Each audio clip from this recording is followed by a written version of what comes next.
মহাশিবরাত্রি, অনেকে বলে এটি শিবজির বিয়ের দিন, কিন্তু এই কথাটি পুরোপুরি সত্য নয়। এই রাতেই ঘটেছিল তিনটি এমন ঘটনা যা ব্রহ্মাণ্ডের নকশা বদলে দিয়েছিল।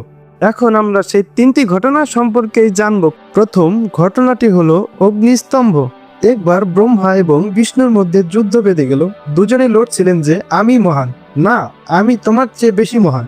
তাদের এই অহংকার যখন দুনিয়ার ভারসাম্য নষ্ট করতে শুরু করলো, তখন হঠাৎ তাদের মাঝখানে একটি বিশাল অনন্ত অগ্নিস্তম্ভ প্রকট হলো। সেটি আগুনের এমন এক স্তম্ভ ছিল যার কোনো শুরু বা শেষ ছিল না। সেই স্তম্ভ থেকে একটি গম্ভীর আওয়াজ এলো, যে আমার শেষ প্রান্ত খুঁজে পাবে সেই হবে মহান।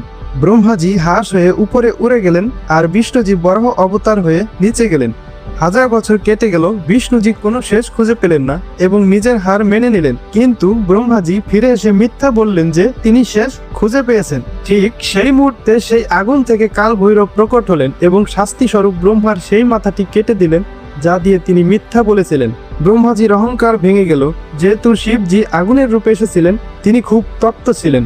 তখন দেবতারা তাকে শান্ত করার জন্য তার উপর জল ও দুধ ঢাললেন। এটাই ছিল সেই প্রথম দিন যখন শিবলিঙ্গের রুদ্রাভিষেকের শুরু হয়েছিল। দ্বিতীয় ঘটনা, সমুদ্র মন্থন। একবার যখন দেবতারা শ্রীহীন বা দুর্বল হয়ে পড়েছিলেন, তখন নিজেদের শক্তি ফিরে পেতে সমুদ্র মন্থন শুরু হয়। সবার আশা ছিল অমৃতের, কিন্তু বের হলো হলাহল বিষ। পুরো পৃথিবী জ্বলতে শুরু করলো। তখন আবার সেই ভোলেনাথ এগিয়ে এলেন। সংসারকে বাঁচাতে তিনি সেই ফুটন্ত বিষ পান করে নিলেন এবং নিজের কণ্ঠে আটকে রাখলেন। বিষের গরমে শিবজি শরীর পুড়তে শুরু করলো। সেই জ্বালা শান্ত করতে সব দেবতারা সারা রাত ধরে তার মাথায় গঙ্গা জল, দুধ আর বেলপাতা চড়ালেন। তিনি যেন ঘুমিয়ে না পারেন, তাই সারা রাত দেবতারা গান গাইলেন আর জাগরণ করলেন। এই কারণে মহাশিবরাত্রিতে আমরা সারা রাত জেগে থাকি। তৃতীয় ঘটনা, শিব শক্তির মিলন। যখন মাতা সতী দক্ষ যজ্ঞে নিজের প্রাণ ত্যাগ করেছিলেন, শিবজি পুরোপুরি ভেঙে পড়েছিলেন। তিনি বৈরাগী হয়ে দুনিয়া ছেড়ে সমাধিতে চলে যান।